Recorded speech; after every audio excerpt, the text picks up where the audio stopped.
brought over. When I got on all those drugs and went to that program, they sent me to another place, a gal named Colonel Terrio at Fort Carson, Colorado, and she ran a traumatic brain injury specialist team. And what they did is they put those soldiers, anybody who had these issues, they put them on a huge quantity of drugs. I had 11 pharmaceuticals that they put me on. They put me on those, did a whole bunch of stuff with fMRI, functional magnetic resonance imaging, and reprogramming. So while you're in an fMRI machine, a thing that scans your brain and watches actively fluid changes in your brain, they start flashing lights and doing all these different things to try to get you back into a cycle. And they started patterning in me that I needed to shoot and stab myself. I need to shoot and stab myself, shoot and stab yourself. You'll become a hero if you shoot and stab yourself.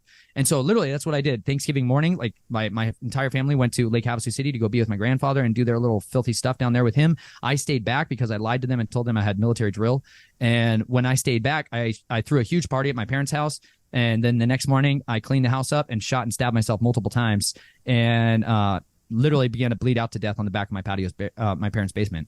And while standing there, it was like the entire time before that, I'd kind of been in this autonomous, dissociative state, watching myself do all this stuff. And this is for soldiers specifically in deltas. What's programmed into a delta first is what's called your omega protocol, which is where it's the end. And this is where you kill yourself. This is why you see a lot of these guys who go on these shooting rampages, they kill themselves. You're like, why do they always kill themselves at the end of that? That's called omega programming. And that's there to protect the secrets of everybody else is involved. Right. Because every time you look at one of those things, man, there's a whole entire group of people that was a part of that they're like, as long as we can at least foment everyone and be like, oh, this horrible thing's happening. Oh, yeah, but the guy's dead, so it's okay. Go back to sleep. Right. You know, they like to wrap up everything with that. And so that's what happened to me. And there were 17 different guys that were in that program at the same time as I was, and 11 of them killed themselves that week. That same week, killed themselves. Now, I shot and stabbed myself multiple times, and I literally believe the only reason I'm alive is because the Father intervened drastically to save my life. And I was standing there bleeding to death on the outside of my parents' basement, and I was looking out at this place. It's called Santa's Workshop. It's a real creep fest over there. It's like the highest Ferris wheel in the world, and it's at 8,000 feet at the base of Pikes Peak. And I was standing out there staring out at this thing and watching everything come out, like feeling my blood gush out of my body onto my feet. It was so cold on my feet. And I felt death in a totally different way. Like, I have had so much horrible things happen to me. I've nearly died so many times and had so much blood come out of my body, but I've never had that much come out of me. And I felt a cold come into me that was inescapable. Like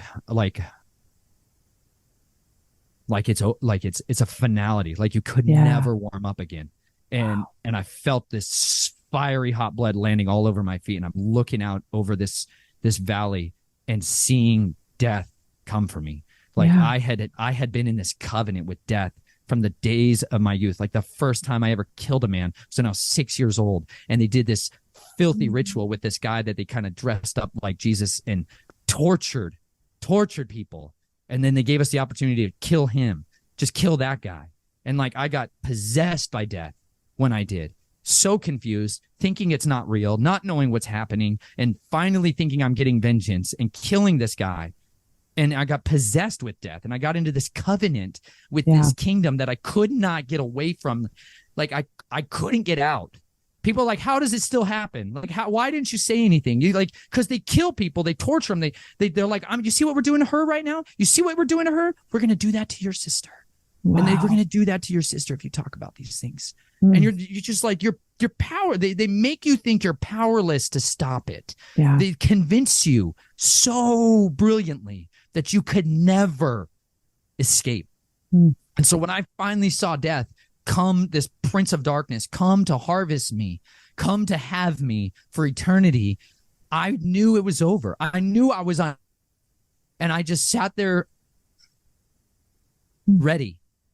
And a man just came, and a man appeared to my left and his right.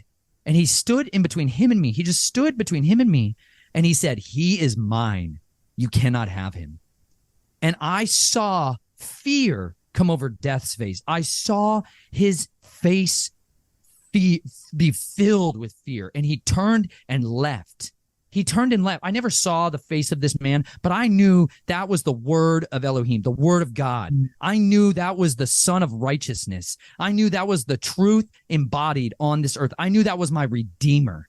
I knew his voice. He says, my sheep, John 10, my sheep hear my voice. They know my voice. I am the good shepherd. I am the door. He says there's one way in and one way out of the kingdom and your relationship back to the Father. He built a bridge. That's what a priest does. They're bridge builders. He built a bridge over the impossible chasm that we could never cross from our sin and our transgression, our failure to follow the right instructions. We were born in this iniquity system, this beastly system, and we could never go back unless there was someone who came and built the bridge back. And that's what he did. And he stands there as the sole shepherd, the chief shepherd, who lets people in and come across to enter into their rest. He says, you come into my sheepfold. That's a big, giant place to protect his flock. He says, you can come into my sheepfold and you can go out and have pasture. You can go out to peace. And that's what he gave to me. He gave me an opportunity to have life again.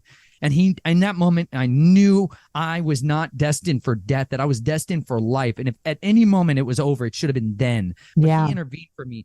And he, as clear as day, told me, you need to stop the bleeding and call 911.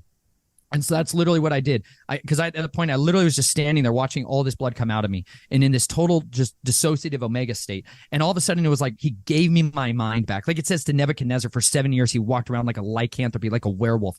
He was cursed by the Watcher because he had risen himself up in pride, and he went and ate grass like an ox, and his feathers grew out of his body, and hair and nails grew out. He turned into a beast for 7 years. And then it said he finally came to his senses, and he was given his mind was restored to him. And that's what happened. I finally was like, all of the pharmaceuticals, I don't care how many drugs they can shove in your system, how drunk you are, how high you are, the word of Elohim can come to you in a moment and cut through all of that and give you a soundness of mind instantly. And that's what he did for me. And so when I ran inside and I grabbed towels and I put them on my abdomen to stop the hemorrhaging that was going on, I couldn't really address. I shoved my fingers inside the hole inside my thigh, in my pinky inside and my thumb inside the other side to try to cut off the bleeding that was going on there.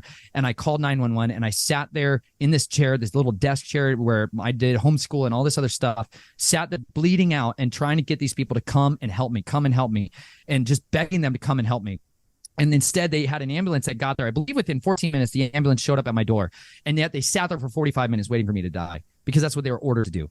They waited for me to die. They waited till I lost consciousness. They literally thought I lost consciousness and died. And then they came in and cleared the scene. They cleared the scene, and then they brought in the paramedics to get me out of there. But they did everything in their power carnally to let me die. But you know what? Yahweh did not appoint me to death.